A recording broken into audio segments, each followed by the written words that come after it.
Hello, God bless. It's me, Dick Jr. I'm here today with 2 Samuel chapter 1. We're going to start something new. This is the beginning of David's reign as king of Israel. Okay, Saul, the old leader, had died, and now the crown was being turned over to David. David was God's anointed anyway, so this is the way that, not necessarily the way it was supposed to go, but the crown was supposed to come to David. And actually, it was probably supposed to come to David some time ago, as I remember.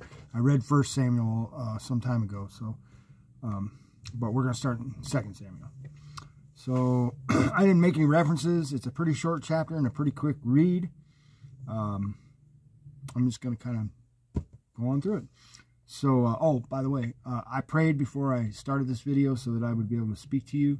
And I suggest that any time that you place yourself in God's Word, that you pray to God and ask Him to help you understand, and He will, because He promises to give us knowledge and wisdom and understanding through the Spirit if we ask Him. So if you ask Him to help you understand, He will. It might not be now or today or tomorrow, but, you know, and He can also send somebody else to help you understand. Okay, we know that because in the case of the eunuch in the book of Matthew, or no, the book of Acts, Philip helped the eunuch understand the Scriptures. See what I mean? And that brought him to Christ. So anyway, sometimes God could send somebody to help you. But in these last days, laymen are the ones who are supposed to be doing this, not necessarily the learned. So let's go ahead and get started here in 2 Samuel chapter 1, verse 1.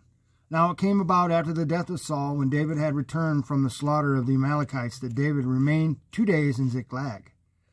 On the third day, behold, a man came out of the camp from Saul, with his clothes torn and dust on his head.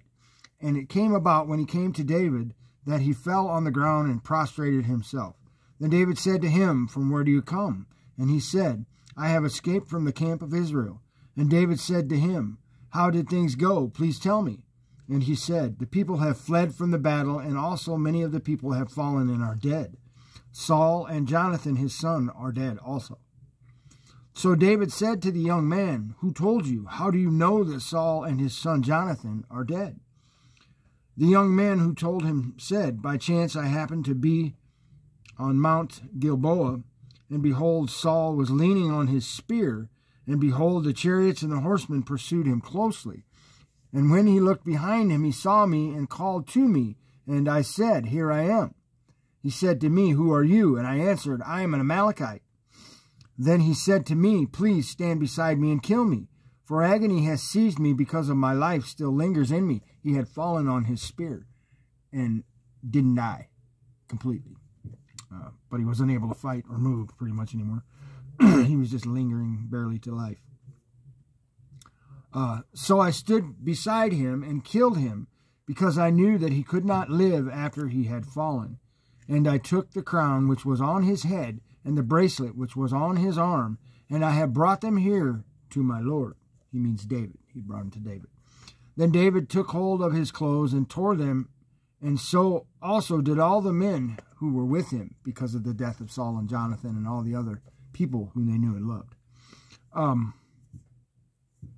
They mourned and wept and fasted until evening for Saul and his son Jonathan, and for the people of the Lord and the house of Israel, because they had fallen by the sword. David said to the young man who told him, "Where are you from?" And he answered, "I am the son of an alien, an Amalekite." So he was part Jewish and part Amalekite, I believe. Then David said to him, "How is it that you were not afraid to stretch out your hand and destroy the Lord's anointed, Saul?" And this what happens here, I don't know.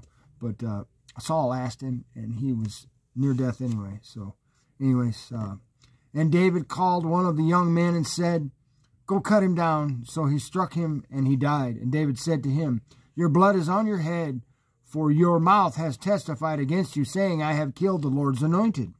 So by saying that he killed David, or Saul, even though Saul had asked him, David killed him for killing Saul.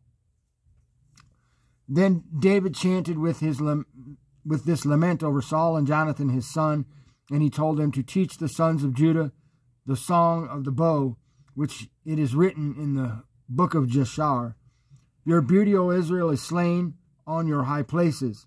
How have the mighty fallen? Tell it not in Gath. Proclaim it in the streets of Ashkelon. Or the daughters of the Philistines will rejoice. The daughters of the uncircumcised will exult. O mountains of Gilboa, let not dew or rain be on you, nor fields of offerings. For the shield of the mighty was defiled, the shield of Saul, not anointed with oil. From the blood of the slain, from the fat of the mighty, the bow of Jonathan did not turn back, and the sword of Saul did not return empty. Saul and Jonathan, beloved and pleasant in their life and in their death, they were not parted. They were swifter than eagles. They were stronger than lions. O daughters of Israel, weep over Saul, who clothed you luxuriously in scarlet, who put ornaments of gold on your apparel. How have the mighty fallen in the midst of the battle? Jonathan is slain on your high places. I am distressed for you, my brother Jonathan. You have been very pleasant to me. Your love to me was more wonderful than the love of a woman.